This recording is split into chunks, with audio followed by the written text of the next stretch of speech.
गोरखाओं की आवाज को बुलंद करने के लिए चैनल को सब्सक्राइब करें और खबर को लाइक शेयर। नमस्कार, वीर गोरखा देखने वाले सभी दर्शकों का फिर से स्वागत है। आज एक मुद्दा ऐसा जो हर भारतीय गोरखा के साथ एक भावनात्मक रूप से जुड़ा हुआ है, गोरखालैंड। जी हाँ, गोरखालैंड एक ऐसा सब्जेक्ट बन चुका है, कई बार लगता है कि ये लगभग कहीं मिथक के रूप में समाप्त तो नहीं हो गया, लेकिन वही मन में जो आस रहती है उसके तहत ये भी लगने लगता है कि क्या वाकई भविष्य में गोरखालैंड जैसी चीज वाकई होगी। इस मनोदशा, इस अंतर्द्वंद से गुजरने से भला यह है कि कुछ ऐसे व्यक्तित्व से बात की जाए जो इस विषय की समझ रखते हैं। आज देहरादून से हमारे प्रिय कर्नल भूपेंद्र सिंह खत्री जी, जो न केवल एक राजनेता है बल्कि एक वॉर वेटरन रहे हैं, एक लेखक है और एक विद्वान व्यक्ति हमारे समाज के इतिहास को लेकर। नमस्कार खत्री जी, आपका स्वागत है। नमस्कार सर, सबसे पहला प्रश्न, क्या गोरखालैंड का मुद्दा दब गया है, समाप्त हो गया है, हल्का पड़ गया है, या इसको वाकई मूर्त रूप आने वाले समय में मिलने जा रहा है? सभी दर्शकगण को मेरा नमस्कार। मैं गोरखा वेब टीवी का आभारी हूँ कि उन्होंने मुझे दो शब्द कहने का अवसर दिया है। साथ ही मैं दीपक राय जी का आभारी हूँ कि वो मेरे घर में आए और मेरा इंटरव्यू ले रहे हैं और एक ऐसा विषय वस्तु लेके आए हैं जिसमें मैं काफ़ी बार बोल चुका हूँ और अपना तर्क और वितर्क मैं दे चुका हूँ इस विषय में। अब फिर दोबारा वही बात उभर के आ रही है, तो मेरे को इस चीज़ को नए सिरे से वार्तालाप करने की मेरी इच्छा है। शायद दीपक जी इस बात को मानेंगे, मेरे साथ सहमत होंगे।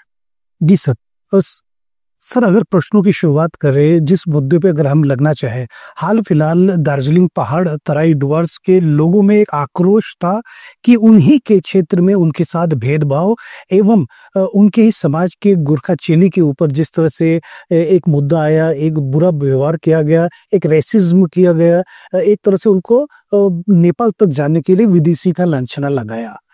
ये लांछना हमारे लोग कब तक सहेंगे? क्या गोरखालैंड बनने एक के साथ ये लांछना मिट जाएगा? गोरखालैंड के लिए ये जो हाल फिलहाल में घटना घटित हुई, कई लोग इससे रोष में दिखे, बहुत सारी ऊपर नीचे चीजें हुई, लोगों ने देखा। क्या आपको लगता है कि ये वापस से रिवाइवल का कारण बनेगा गोरखालैंड के लिए? हाँ, सबसे पहले मैं आपको एक,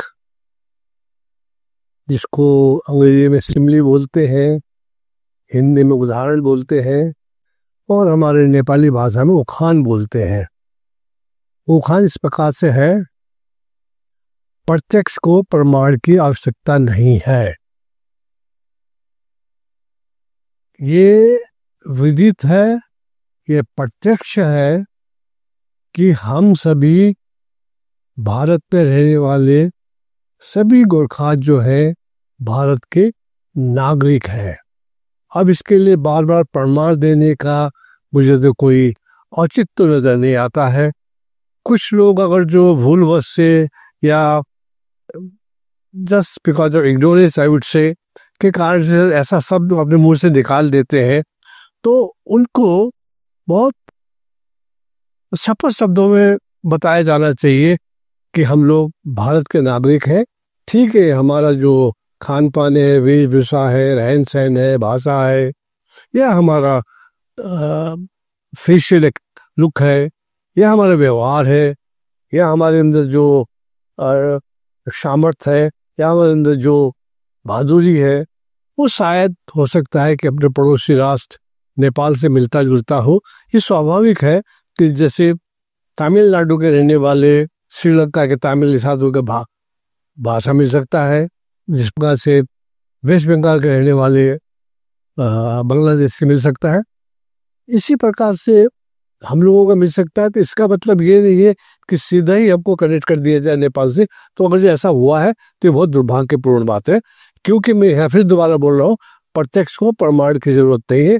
हम प्रत्यक्ष रूप से भारत को बतला चुके हैं कि हम पूर्णतः भारत के लिए समर्पित हैं, भारत के लिए, हमारे लिए आन बान शान के लिए हम तैयार हैं, हम अपना प्राणों की आहुति भी दे रहे हैं, हम भारत की हर किस्म के कार्य में हम लोग पूरा योगदान दे रहे हैं। तो इतना उत्तेजित होना या इतना इमोशनल होने की आवश्यकता नहीं है, केवल हम लोगों को, भारतवासियों को समझाना होगा कि ये गलत बात है और जिस आदमी ने ऐसा बात बोला है उसको बोलना चाहिए कि आपने गलत बोला है। ये तो मैं इस विषय में बोलना चाहूंगा आपसे। सर, जिस तरह से संसद सत्र जो अभी वर्तमान में मॉनसून सत्र चल रहा है, इसमें बड़ी उम्मीदें थी कि कहीं ना कहीं गोरखालैंड के विषय में ठोस पहल भी होगी। हालांकि वहाँ के जो सांसद है राजू बिष्ट ने इस मुद्दे को भले छोटे रूप में लेकिन उठाया, लेकिन बार बार सवाल वही पे आता है कि केंद्र सरकार ने क्या मन बना लिया है कि देना ही नहीं है। ये अगर केंद्र सरकार की तरफ से स्पष्ट हो जाता तो इतनी लंबी चीजें करने की जरूरत नहीं, वो जो ढर्रे पे है चलता रहे, ये फालतू की राजनीति बंद हो जाती अगर केंद्र अपना स्पष्ट अड़ान देती। अब कहीं ना कहीं ढुलमुल सा है संसद के जो मॉनसून सत्र में। क्या आपको लग रहा था कि वाकई कुछ बड़ा होगा?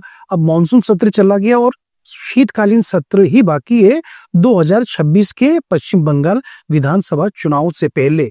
क्या भाजपा के लिए ये मान के चलो दार्जिलिंग पहाड़ और तराई डुवर्स में जो एक उनका आधार था, ये आधार खिसकने का संकेत है?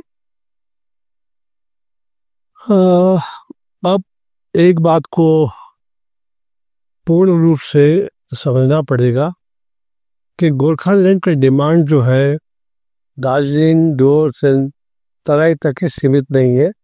ये भारतवर्ष में जो 1.5 करोड़ के करीब बता रहे हैं गोरखा समुदाय के लोग जो भारतीय नागरिक हैं, पूरा भारतवर्ष के अंदर अलग अलग प्रांतों में अलग अलग जगह में बैठे, उनकी भी मनोकामना है।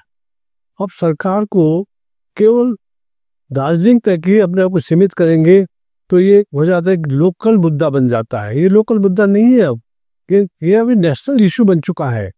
अगर जो 1.5 करोड़ गोरखा जो भारत में निवास कर रहे हैं उनका जो परसेंटेज आता है 1.5 के करीब आता है, 1% करीब आता है। तो 1% आदमियों की बात सुनना तो भारत सरकार के लिए जरूरी है। अब सवाल यहाँ हो रहा है क्यों ऐसा हो रहा है? There is something known omission and commission. Omission versus commission.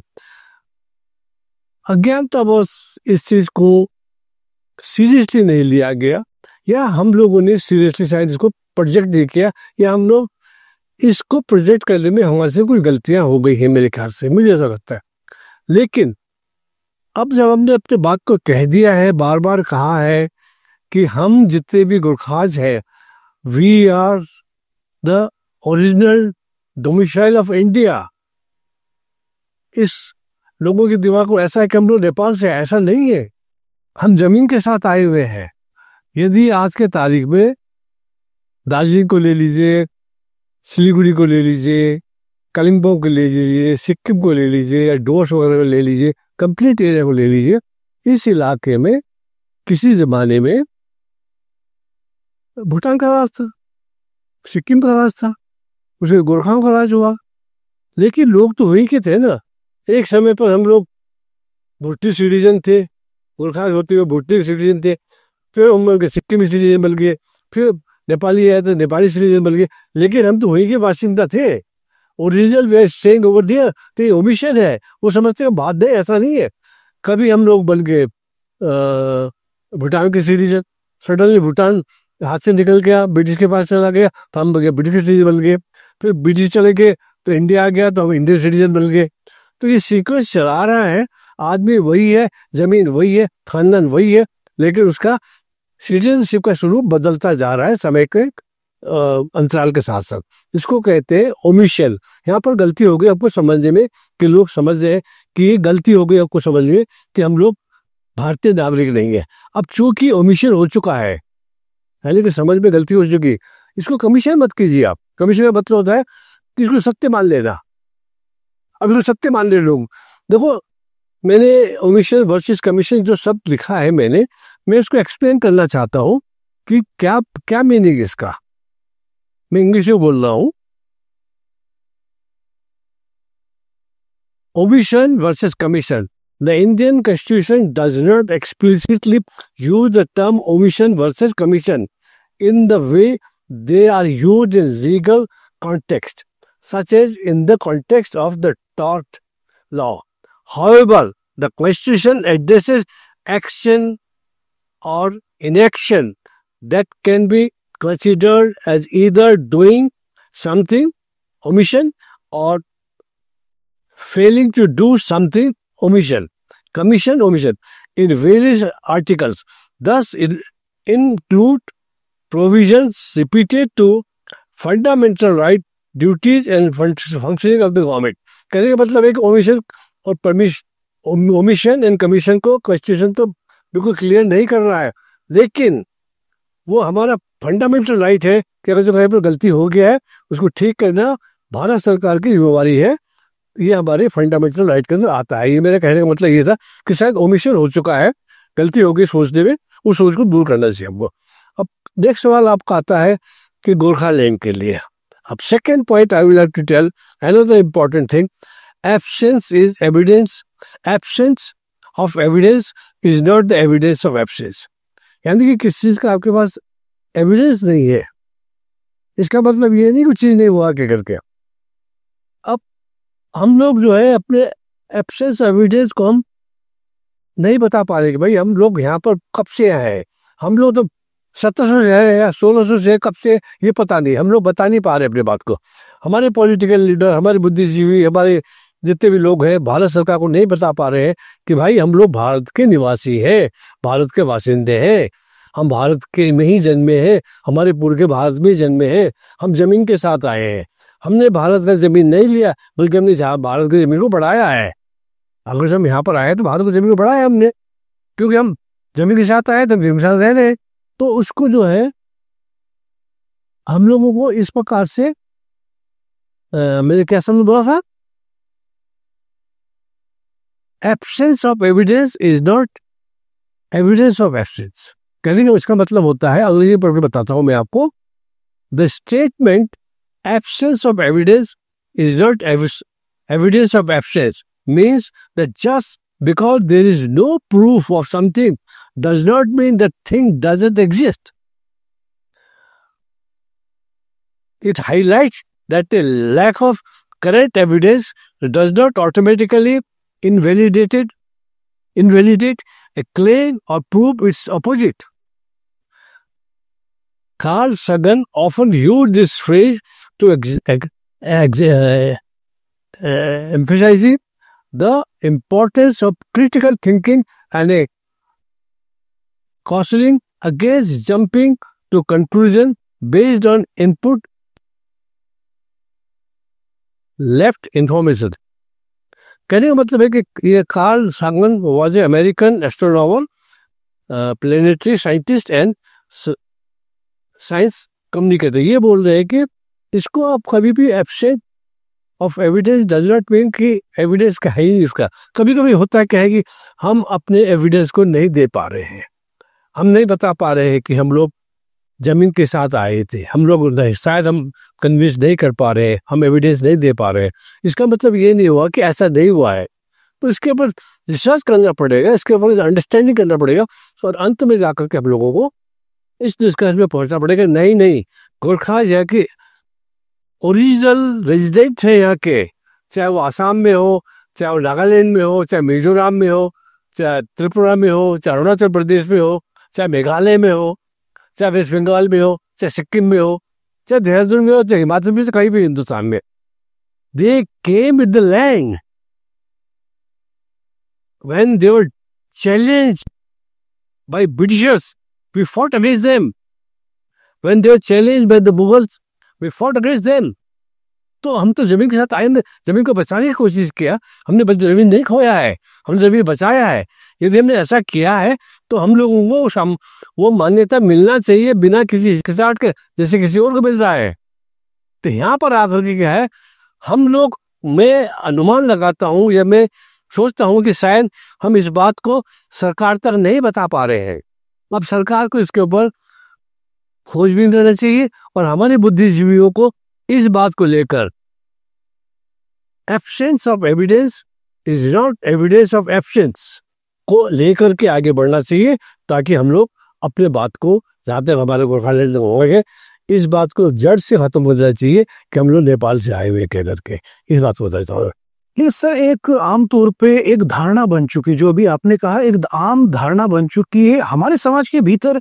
बहुत बड़ी संख्या में ये लोग मानते हैं कि हाँ वाकई जो अभी वर्तमान धारणा है वो वाकई सत्य होगा। कहीं ना कहीं हमारे पूर्वज लोग नेपाल से एज अ माइग्रेंट के रूप में आए। कुछ एक संख्या तो हो सकती है, लेकिन समूचा वर्ग वहां से आया है, ये मान लेना, जैसे आपने विस्तार से बताया, बहुत अच्छी बात की।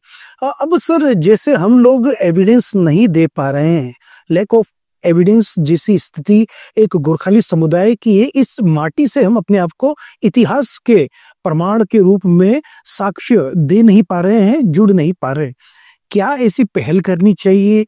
जो इस कार्यक्रम को देख रहे हैं उनसे आप क्या अपील करेंगे? क्योंकि हमारे समाज से बहुत अच्छे फेलो रिसर्चर हुए हैं, बहुत अच्छे डॉक्टरेट कर रहे हैं, रिसर्च वर्क कर रहे हैं, रिसर्च स्कॉलर है बहुत सारे, और एज अ कहते हैं कि शौकिया रूप से भी बहुत अच्छा रिसर्च काम करते हैं, हमारे बौद्धिक लोग हैं। उन लोगों को क्या मैसेज देंगे कि इस विषय के ऊपर क्या काम किया जा सकता है, ताकि हम लोगों की जो बात है उसकी वजनदारी और अधिक बढ़े? देखो, आप जब कभी भी सरकार से वार्तालाप होता है, यदि आप पॉलिटिकल पार्टी को ही इन्वॉल्व करेंगे, चाहे लोकल पॉलिटिकल पार्टी हो चाहे नेशनल पॉलिटिकल पार्टी हो, वो अपना राजनीतिक के विचार से वार्तालाप करेगा।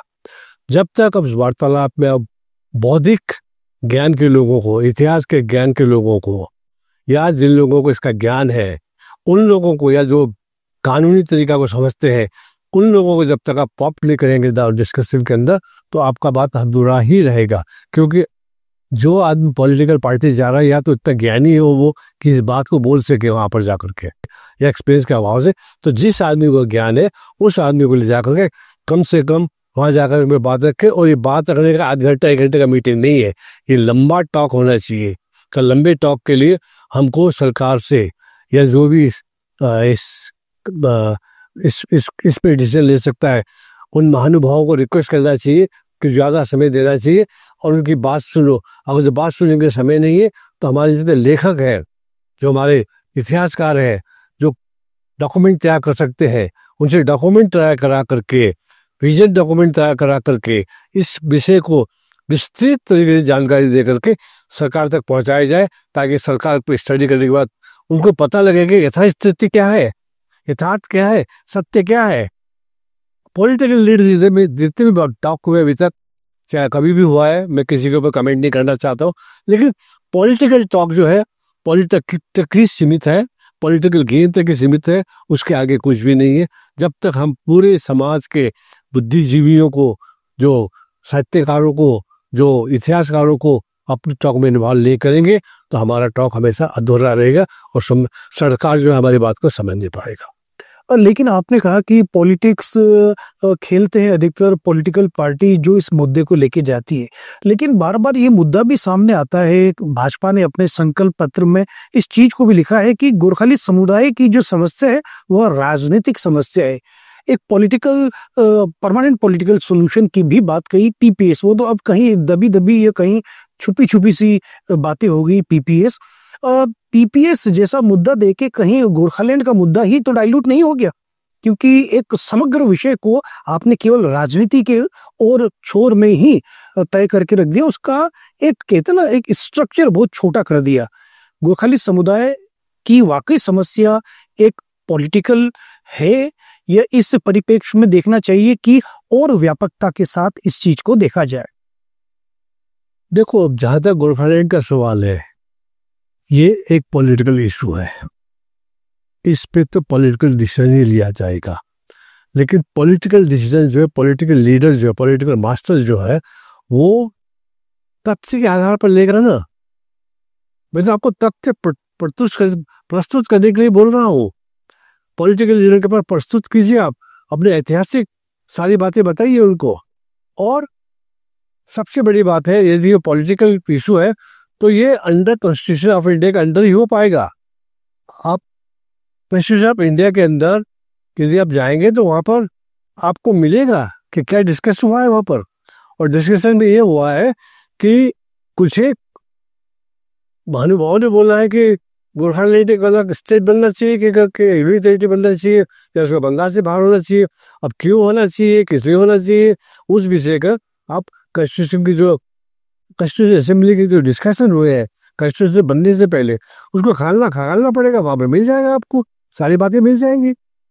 तो ये पॉलिटिकल इशू होते हुए भी सामाजिक व्यवस्था को भी हमने, ऐतिहासिक विवरण को भी हमने लेकर के, भौगोलिक परिस्थिति को भी लेकर के हमने, और राष्ट्र के सुरक्षा को मद्देनजर रखते हुए इस बात को हमको आगे बढ़ाना चाहिए, ताकि हमारे जो पॉलिटिकल मास्टर है हर बात को समग्र रूप से समझ पाएंगे कि क्या बात क्या है, क्या करके। वो जी, जिस तरह से अभी हाल फिलहाल आपने देखा कि बहुत सारे इस तरह के त्रिपक्षीय वार्ता, हालांकि उसमें तीसरा जो पक्ष बंगाल राज्य सरकार कभी गई नहीं, ये गए भी तो उनके एक रेसिडेंट कमिश्नर, एक आईएएस गए।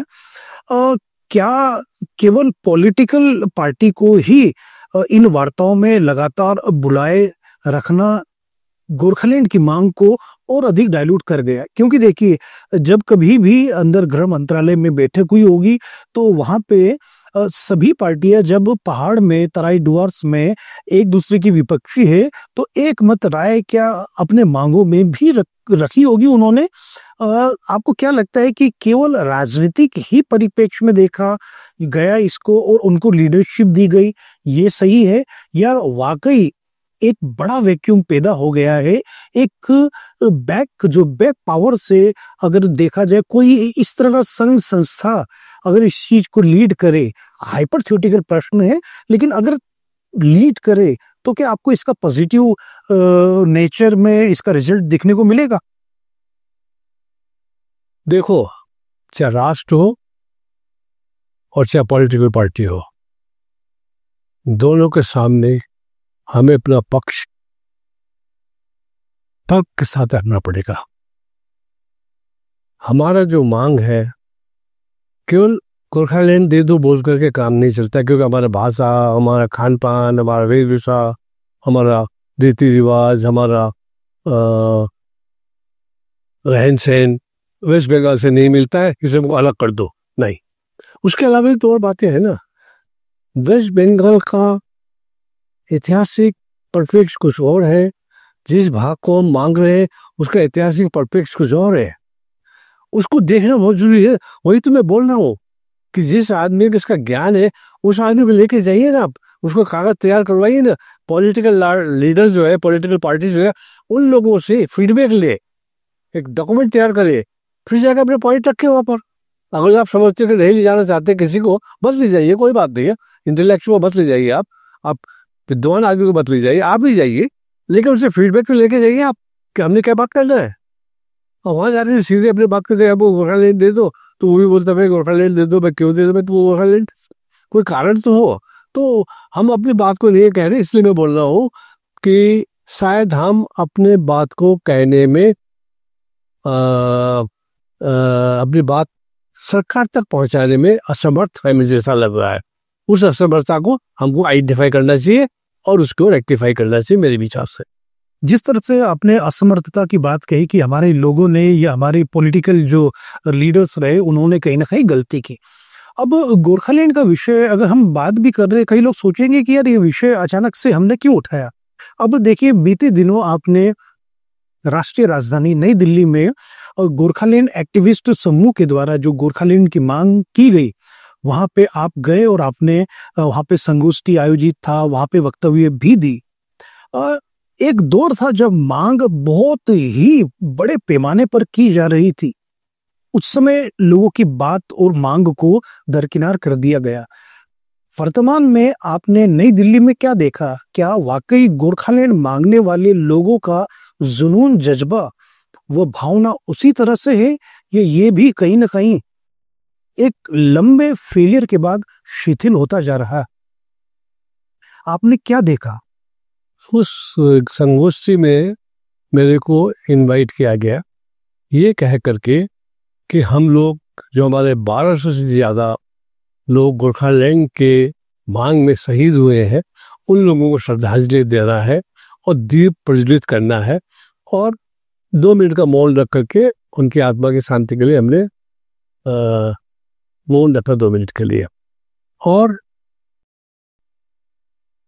करना एक मेरे को बहुत अच्छा लगा। 1200 आदमी का शहीद होना किसी भी कार्य में बहुत बड़ी बात है। उस बात को मैंने इमोशनल होकर के या ये समझ लीजिए कि अपना दायित्व समझ करके कि मैं भी जाऊं और वहाँ जा करके उन 1200 जो हमारे शहीद हुए हैं उनका नमस्कार करूँ नमन करूँ कह करके मैं गया। मैंने भी वहाँ पर दीप प्रज्वलित किया। टोटल 1200 दीप तो नहीं प्रज्वलित हुए थे, मेरे ख्याल से 100-150 दीप तो जलाए उन लोगों ने वहाँ पर, तो कुछ जगह छोटा रहा वहाँ पर। तो मैं उसके लिए गया। अब जहाँ रहा सवाल आपका कि गोरखालैंड एक्टिविस्ट समूह जो है एक छोटा सा ऑर्गेनाइजेशन है, मैं थिंक मेरे ख्याल से लेड बाई किशोर प्रधान जी द्वारा उसको लीड कर रहे हैं उसको, और वो अपना प्रयास कर रहे हैं उसमें। मैं गोरखालैंड उस विषय में कुछ नहीं कहूँगा। हाँ, उनको मैंने सचेत किया है कि जो भी आप मांग रहे हो आप अपने मांग को संविधान को साथ रख करके, संविधान को समझ करके, संविधान बनाने वालों के बात को सम्मान करते हुए इसके माध्यम से आप अपना मांग को आगे बढ़ा सकते हैं। इससे बड़ा कुछ भी नहीं हमारे लिए, संविधान से बड़ा कुछ भी नहीं है। इस संविधान को आत्मसात करके आप अपना निर्माण को रखिए, आप अपने मांग को रखिए, और इस संविधान को बनाने में जिन जिन व्यक्तियों ने जो वार्तालाप की है, खास करके मैं अपने समुदाय के लिए बोलता हूँ, उसमें से श्री डमर सिंह गुरुंग जी बैरिस्टर थे, वो भी संविधान सभा के एक मेंबर थे। उनके स्वर्गवास के बाद 1948 में स्वर्गवास हो गया था। उसके बाद अली बहादुर गुरुंग जी भी, वो भी वहाँ से MLA थे, वहाँ से दार्जिलिंग साइड से, उनको बनाया गया था वेस्टर्न असेंबली के मेंबर। इन्होंने ये बोला है कि सिलीगुड़ी कॉरिडोर जो है उसको सुरक्षित करना अति आवश्यक है, क्योंकि वो हमारे लिए आने वाले समय में गले का हड्डी बनने वाला है। तो अगर जो उन्होंने बोला, संविधान सभा के अंदर बोला है उन लोगों ने, तो उस बात को मैंने उन लोगों को बताने की कोशिश की कि उन्होंने क्यों कहा ऐसे बात, और मैं विस्तार में बताना चाहता हूँ आपको। सिलीगुड़ी कॉरिडोर जो है रंगपुर डिस्ट्रिक्ट से जुड़ा हुआ है। रंगपुर डिस्ट्रिक्ट ही सिलीगुड़ी कॉरिडोर का ही पार्ट था, और रंगपुर डिस्ट्रिक्ट में चूंकि जुड़ा हुआ था सिलीगुड़ी से, तो मैक्सिमम हिंदूज थे और उसमें मैक्सिमम गोरखा थे रंगपुर डिस्ट्रिक्ट में। और ये डिस्ट्रिक्ट जाकर के मिलता है जाकर के आपका मेघालय में, अलॉन्ग द अलीपुरद्वार और कूच बिहार से होते हुए। अब वो बांग्लादेश के पास चला गया। क्यों बांग्लादेश के पास चला गया, वो मेरे उस व्याख्यान में बताया कि कैसे हुआ, क्यों हुआ, वो एक पॉलिटिकल इशू है, उसको उसमें ज़्यादा बात नहीं करना चाहता। लेकिन रंगपुर डिस्ट्रिक्ट के कारण से, जाने के कारण से हमारे गोरखा समुदाय कमज़ोर पड़ गए। वहाँ पर उनका ज़मीन था, जायदाद था, खेती था, उनका उपज था, वहाँ पर उनका व्यापार चल रहा था, उनका सब कुछ पूरा रंगपुर डिस्ट्रिक्ट के साथ चला गया उनका, और वो वंचित हो गए उससे। तो वो अली बहादुर गुरुंग या डमर सिंह गुरुंग इसलिए बोल रहे थे कि रंगपुर डिस्ट्रिक्ट जो है किसी तरीके से भारत का अधीन होना चाहिए, इसलिए वो बार बार सिलीगुड़ी कॉरिडोर की बात कर रहे थे। अब उनकी बात को किसी ने सुना नहीं, क्योंकि छोटे आगे बेचारे बड़े बड़े थे वहाँ पर, भैया बहुत बड़े बड़े विद्वान थे कॉन्स्टिट्यूशन असेंबली में, क्योंकि बेचारे छोटे से डिस्ट्रिक्ट से आए हुए आदमी से इनकी बात को कोई तवज्जो दे नहीं देते। लेकिन सत्य बात बोल रहा था, वो सही बोल रहा था। वो रोको भाई, रोको इसको, नहीं रोक पाए हम लोग। अब क्यों नहीं रोक पाए, हो सकता है कि परिस्थिति ऐसा रहा हो, वो कालखंड ऐसा था, वो मेरे ख्याल से समय ऐसा होगा कि हम रोक नहीं पाए हैं। अब उस दर्द को हम आज भी देख रहे हैं। तो उस आदमी सत्य बोला है, जिस आदमी ने इस कॉन्स्टिट्यूशन में वो बात बोला है तो सत्य है। उस सत्य बात को आज हम लोगों को सुनना पड़ेगा, गोरखाओं की बात को, कि जो अली बहादुर गुरुंग ने और डमर सिंह गुरुंग ने बोला है उसके ऊपर अमल करना है भारत को। सिलीगुड़ी कॉरिडोर को प्रोटेक्ट करना है आपने, किसी तरह से करो आप, दैट इज योर रिस्पॉन्सिबिलिटी, लेकिन प्रोटेक्ट करो उसकी सिविल कॉरिडोर को, क्योंकि इस बात को इसने कश्मीर में बोला है। तो मैं इसको बहुत बहुत पवित्र बुक मानता हूँ। मैं इस बात के ऊपर मैं इसी विषय में मैंने उन लोगों को बताने की कोशिश किया कि आप जो भी आगे की जो आपका रणनीति है, आगे का जो आप अपना पक्ष रखना चाहते हैं, इसका स्टेशन के मद्देनजर रख कर पक्ष लीजिए, ये बहुत पावरफुल है। बाकी सड़क में आना, हल्ला करना, ये करना, तो मेरे ख्याल से हमने बहुत देख लिया, कोई खास गेंद तो नहीं हुआ, यहाँ से गेंद होता है, यही बात मैंने वहाँ पर बताया आपको। जिस तरह से सर, न केवल आप एक सामाजिक अभियंता है, एक वॉर वेटरन, एक लेखक और अन्य मुद्दे पे भी आप अपनी विद्वता रखते हैं, साथ ही साथ आप एक राजनीतिक व्यक्ति भी हैं। आप चुनावों में सहभागी हो चुके हैं, आपने बड़े करीब से देखा है, आपका विश्लेषण भी रहा है। आपको क्या लगता है कि गोरखालैंड का मुद्दा जो भाजपा को इतना बड़ा व्यापक जन समर्थन के साथ पश्चिम बंगाल में पांव जमाने का अवसर प्रदान करने वाला साबित हुआ था, क्या यही मुद्दा भारतीय जनता पार्टी को पहाड़ तराई द्वार से आने वाले आगामी विधानसभा चुनावों में क्या साफ कर सकता है? क्योंकि जन समर्थन कहीं ना कहीं दुविधा में है कि इसको नहीं तो किसको। क्या देखते हैं आप भारतीय जनता पार्टी के लिए आने वाला आगामी पश्चिम बंगाल की विधानसभा चुनावों में नतीजों के साथ? मैं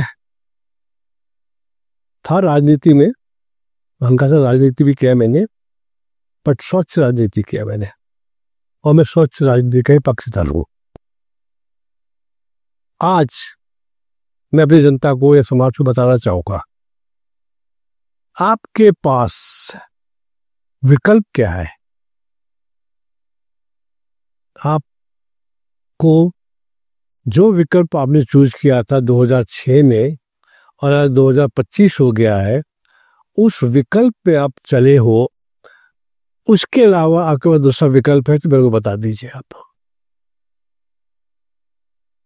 अब भारतीय जनता पार्टी ने, हम लोगों ने तन मन धन से सपोर्ट किया है, बिना किसी भविष्य के लाभ को, कोई लाभ को देखे बगैर हमने सपोर्ट किया है। शायद हमने तन भी लगाया, हमने मन भी लगाया, हमने धन भी लगाया हुआ, और हमने कोई गेन नहीं किया कुछ भी। लेकिन और भारतीय जनता पार्टी को हमने जितना हमारा सामर्थ्य था उस हिसाब से उनको हमने पूरा सपोर्ट किया है। और यहाँ मैं एक बात बताना चाहता हूँ कि हमारे समर्थन को देखते हुए भारत के प्रधानमंत्री श्री नरेंद्र मोदी जी ने सिलीगुड़ी में आकर के, उस इलाके में आकर के अपने भाषण में बोला उन्होंने सब समाज के सामने कि गोरखाओं का सपना मेरा सपना है। और आदमी जब सपना देखता है तो उसको विपना बनाने में टाइम लगता है। सपना सपना होता है, विपना विपना होता है, यानी कि सपने में देखा हुआ चीज कब जाके सिद्ध होगा, बड़ा मुश्किल है कहना। तो उन्होंने बोला है, अपनी बात से तो हटे बात। उन्होंने 2019 के अपने घोषणा पत्र में स्पष्ट लिखा है कि गोरखाओं की समस्या के लिए उन्होंने पीपीएस, परमानेंट पॉलिटिकल सोल्यूशन के बाद भी बात भी की है।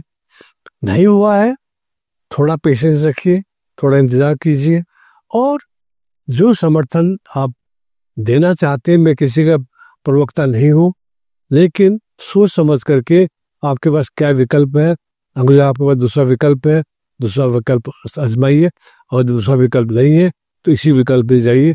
यही कहते हुए मैं आप लोगों को, यही आपको मैं सलाह दे सकता हूँ। अंत में सर, जो गोरखालैंड प्रेमी लोग हैं और जो इस प्रोग्राम को देख रहे हैं, उनसे क्या आप कहना चाहेंगे 1 to 1, अगर आपको वो सुन रहे हैं?